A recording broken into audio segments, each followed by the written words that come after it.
جو بڑے پیمانے پر گیم کھیلتا ہے, جو انسانیت کے حقوق کا لیبل لگا کے گیم کھیلتا ہے. دیکھو سوڈان میں جو کچھ ہو رہا ہے, کسی غیر مسلم کنٹری میں ہوتا تو ہوتا ہے بھائی, ساری دنیا کی طاقتیں کود جاتی کہ نہیں کود جاتی مسئلہ حل کرنے کے لیے. رشیا نے یوکرائن پہ اٹیک کیا, یوکرائن کی کوئی ویلیو ہے روس کے مقابلے میں؟ آپ سے میں کوئی رپورٹیں نہیں پیش کر رہا, میں بیان کر رہا ہوں.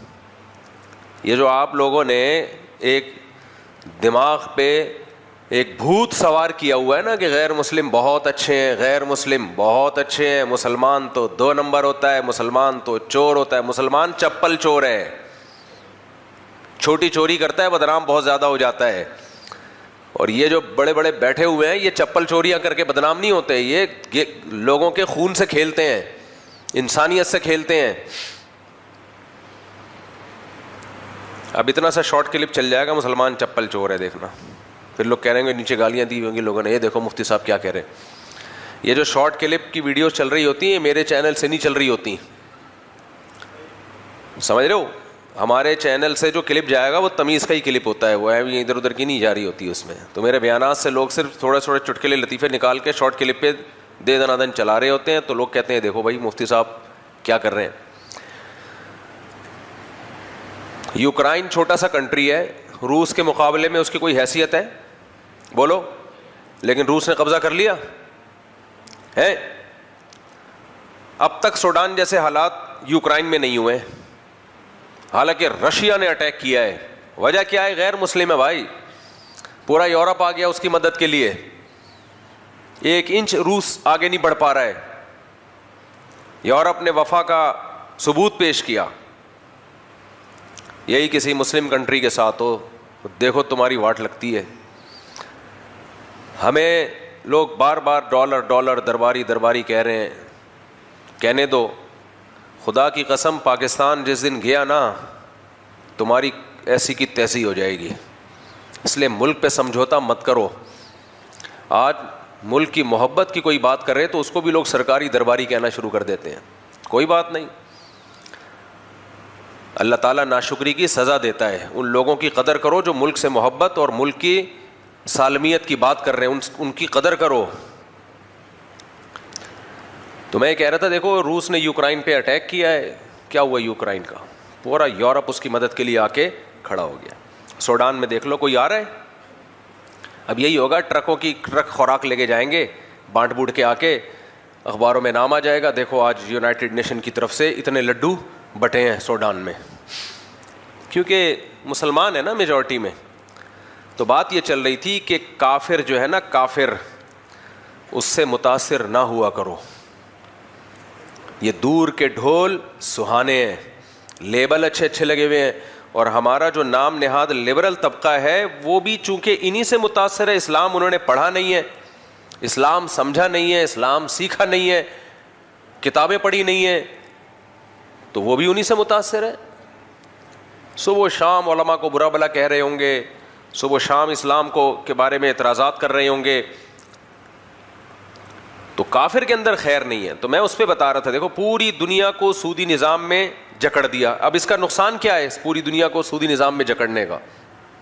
میں آپ کو ایک مثال دے رہا تھا کہ آپ 1 لاکھ روپے رکھتے ہیں بینک میں, جس پہ بینک آپ کو فار ایگزامپل 2% دے گا, یعنی فرض کر لو 2000 روپے آپ کو ہر مہینے فرض کر لو پروفٹ دے گا. مجھے نہیں پتا آج کل کائبور کا ریٹ کیا چل رہا ہے, 2% دے گا آپ کو. آپ اس پہ خوش ہو, دیکھو 1 لاکھ روپے رکھے, میرا پیسہ سیو ہو گیا, ہر مہینے مجھے بیٹھے بیٹھے کتنے مل رہے ہیں؟ بیٹھے بیٹھے ذرا بھی ہلے بغیر. اف کتنا اچھا لیبل لگایا یار. اب آپ کے پاس کوئی بندہ آئے گا, یار بینک میں 1 لاکھ روپے رکھ لے, ہر مہینے بیٹھے بیٹھے, کچھ کرنے کی ضرورت نہیں ہے. یہ 1 لاکھ روپے کی کوئی چیز لے کے رینٹ پہ دیتے 2000, کتنی ٹینشن. مالک مکان سے جو کرایہ دار ہے اس سے پیسے نکالنا آسان کام ہے کیا؟ بولو تو نا یار, آپ لوگ چپ کی بیٹھے بھائی. آسان کام ہے؟ کتنی ٹینشن والا کام ہے. یہاں آپ کو بیٹھے بیٹھے, یہ نہیں کہ بینک کے جا کے گیٹ پہ بیل بجا رہے ہو آپ, بھائی صاحب